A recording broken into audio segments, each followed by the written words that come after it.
Hello and welcome to your Valley News Now update. Austin Duke Schindler here, giving you an update on what's going on here in the newsroom, what we're working on, and what we can update you on what we've been working on.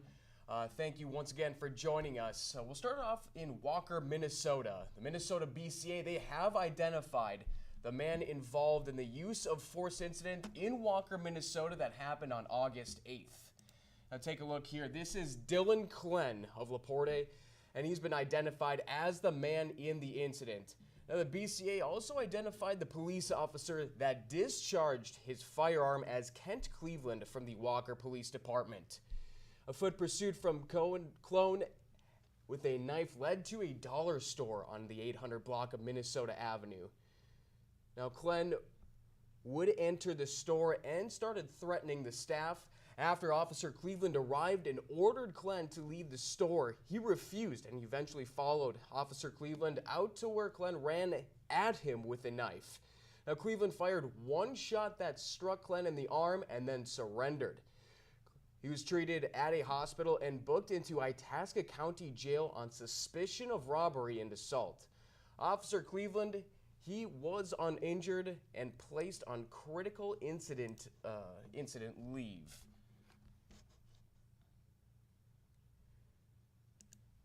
Get you back here. One of the biggest things that we saw recently here, we now know the victim in a violent downtown Fargo assault has died.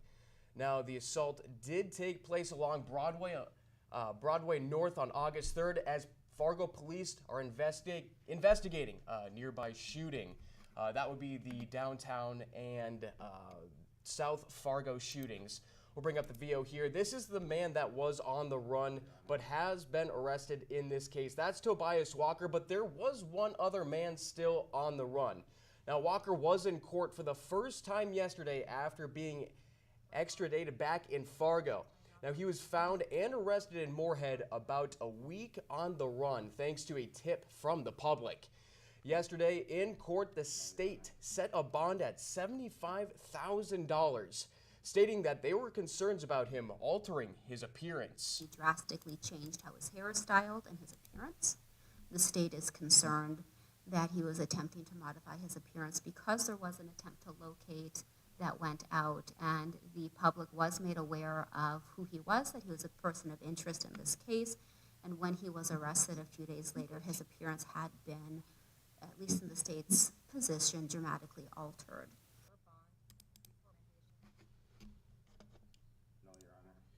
Now, we haven't got word yet on if Walker's charges will be upgraded to murder. We have reached out to Cass County for more information, and we'll keep you updated as we start to get word on what's going on in that situation here. Sticking to Fargo here, a man is facing a felony assault charge after allegedly beating a man with a folding lawn chair outside of the New Life shelter. And this is the suspect in question here. Court documents say police were called to the shelter just before 4 a.m. on August 14th. When they arrived, they spoke to the victim who had a severe head wound and hand injury, but no memory of the assault. Surveillance video showed the suspect, identified by shelter staff as former resident Breon Anderson, using a folding chair to strike the victim multiple times before fleeing on a bicycle. Now, staff provided Anderson's information and known hangout location to the police, who ended up locating him. After giving a false name at first, he admitted to being Breon Anderson. It denied involvement in the assault incident even after being shown the surveillance footage. Anderson had an arrest warrant for theft and simple assault outside of Cass County and was arrested for both the warrant and the aggravated assault.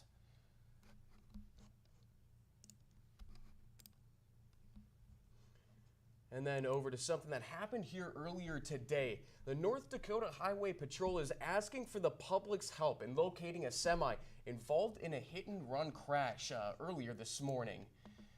Take a look here. This is a semi hit and run at approximately 9:45 a.m. A semi truck struck the eastbound overpass at South Hart on I-94 at mile marker 51.5 in Stark County and then left the scene. The vehicle was hauling a dark green tanker trailer estimated to be over 16 feet in height, and anyone with any information should contact the North Dakota Highway Patrol. Now, we did receive some breaking news here.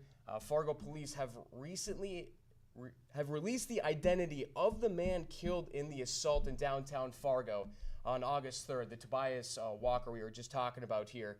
According to a release from the Fargo Police Department, 55-year-old John Pilcher was named as the man in that attack and the victim in that attack, which happened the same morning as two fatal shootings in Fargo, like we mentioned before.